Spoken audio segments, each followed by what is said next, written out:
আজ এত টাকা কালেকশন করা হলো, কিছু মনে না করলে জানতে পারি আপনার হাদিয়া কত টাকা?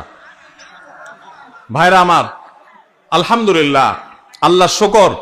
প্রথম কথা হলো যে ওয়াজ মাহফিলে বা দিনই কাজে, এমনি তো আমি ওয়াজ মাহফিলে যাই না।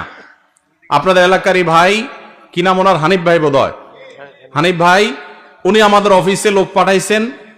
তিনি বলতেছেন যে আমাদের অফিস থেকে লোক নাকি বলছে যে আমরা এ মাহফিল করব। এটা বহু কয়েক মাস আগের কথা, আমাদের মনে নাই। যেহেতু ভাই বলছেন, মুসলমান তো মিথ্যা বলবে না, তাহলে হয়তো আমাদের কেউ বলছে। আমরা সেই ওয়াদা রক্ষা করার জন্য আসছি। আসার ক্ষেত্রে আমি হানিফ ভাইকে আমার অফিস থেকে শর্ত দিয়ে দিছি যে মাহফিল করার পর আমাকে কোনো টাকা পয়সা, কোনো হাদিয়া দিবেন না, এই শর্তে আমি আসতে পারি। আলহামদুলিল্লাহ, ওনার সাথে আমার চুক্তি হয়েছে হানিফ সাহেবের কাছে, আমি খাবো না, কোনো হাদিয়াও নেব না। আলহামদুলিল্লাহ, আমি এখানে খানাও খাই নাই, হাদিয়াও নেব না, ইনশাল্লাহ চুক্তি করেই আমি আসছি। কোন জায়গায় কেউ যদি আমাদের পথ খরচ দেয় বা হাদিয়া দেয়, আলহামদুলিল্লাহ, আমরা যেখানে মানুষ খুব জোরাজোরি করে নেই। আর যদি কোনো মসজিদ মাদ্রাসা হয় বা দিনী প্রতিষ্ঠান হয়, সচরাচর আমরা চেষ্টা করি পথ বড়াটাও নিজের পকেট থেকে দিয়ে যাওয়ার। এটা যেহেতু প্রশ্ন খোঁচা মেরে করেই ফেললেন, সেই প্রসঙ্গে না বলা, হানিফ ভাই এখানে উপস্থিত আছে, সাক্ষী উপস্থিত আছে, ওনার সাথে চুক্তি করা হয়েছে। যেহেতু মাদ্রাসার মাহফিল, মাদ্রাসার জন্য দুনিয়ার টাকা উঠানো লাগতেছে, একটা মসজিদ নাই, বাচ্চাদের থাকার জায়গা নাই, তাহলে এখান থেকে আমার হাদিয়া নেওয়া লাগবে কেন? আলহামদুলিল্লাহ, আমার চলার মতো ব্যবস্থা আল্লাহ তাআলা আমাকে দিয়েছেন, যথেষ্ট দিয়েছেন।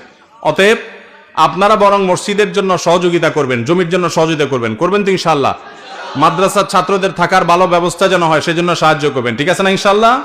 আর আমাকে হাদিয়া দেওয়া লাগবে না, ইমাম সাহেবদের বেতন বাড়াই দিয়েন। ইমাম সাহেবদের বেতন বাড়াই দিবেন তো ইনশাআল্লাহ? ইমাম সাহেবদের বেতন বাড়াই দেওয়ার তৌফিক আল্লাহ তাআলা আমাদেরকে দান করুন।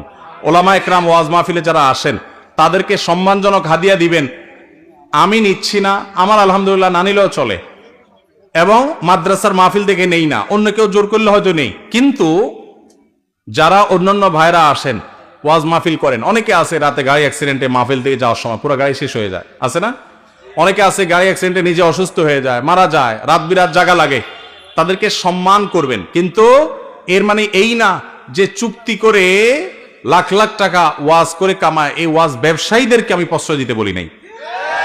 কিন্তু ওলামাদেরকে সম্মান করবেন। এখানে দুই দিক থেকেই সমস্যা আছে।